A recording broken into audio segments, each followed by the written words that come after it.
Hey everybody, thanks for joining us for our pastoral update. This week we're talking about elders and our elder nomination process. We normally do this around kind of the latter part of the year, and as we're heading into August, it's that time of year again. So our elder nominations are open now. It began on August 6th, this last Sunday. It will go through Sunday, September 10th. And so if you'd like to nominate somebody to serve as an elder on our elder council, just simply go to the website, wedgwoodbc.org, and you'll see a little green button there that you can click to download the nomination form.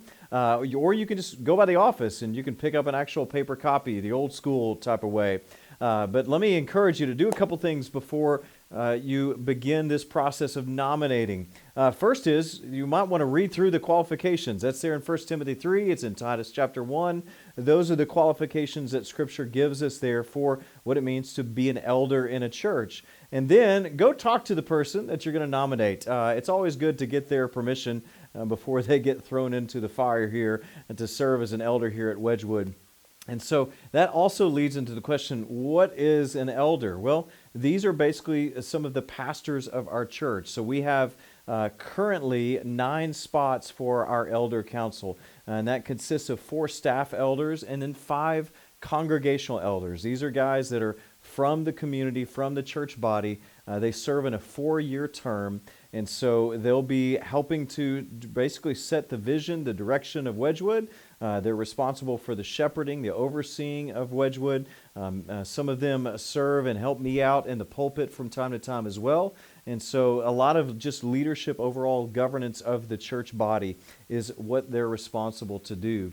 And so obviously it's a pretty significant time commitment, and it's just a weighty responsibility. Shepherding God's people is not something to take lightly. And so that's why we want to make sure that anybody that's nominated fulfills those qualifications that we see there in Scripture, and they're also up to the time commitment and the spiritual weight and responsibility. So make sure to talk with people before you nominate them. But if you have their permission and you've prayed about it, you feel like this is a good person to nominate, again, go to the website, come by the office on a Sunday morning in person and pick one up, and then again, just have it turned in by Sunday, September 10th. And then what will happen from there is the elders will review that, we'll meet with these candidates, we'll kind of go through a process, and then they'll be presented to the congregation to vote on, because our church will be the ultimate voice to give approval of each of these people that will be serving, and then we'll have an installation service at the end of the year.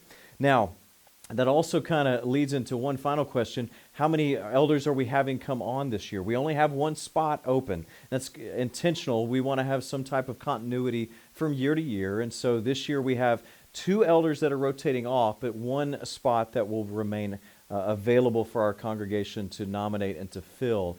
And the reason for that is we had Alan Jackson who agreed to stay on an extra year. Our bylaws give us that option that if we feel the need, we can have an elder that's willing to stay on an extra year to provide some continuity. And that was the case here with Alan this last year. We were redoing a lot of our bylaws. Alan had been an integral part of that, and so he agreed to stay on through 2023.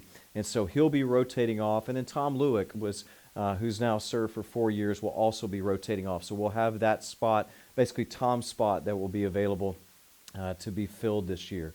And so if we have more than 1 person nominated, which is pretty likely, we have a selection process. If all of those candidates go through the process and are approved by the church, we basically have a very sanctified way of picking that, in the sense of we draw a name out of a hat, and whoever God appoints is going to be the person that will be serving that capacity. So we'll get to that more later on in the months ahead. But for now, that's a process that we've been using here for the last several years. Just wanted to remind you about that, and just to be praying as well for our church body as we continue in this process heading into the fall. So that's it for this week. Hope you have a great week. We look forward to seeing you this Sunday.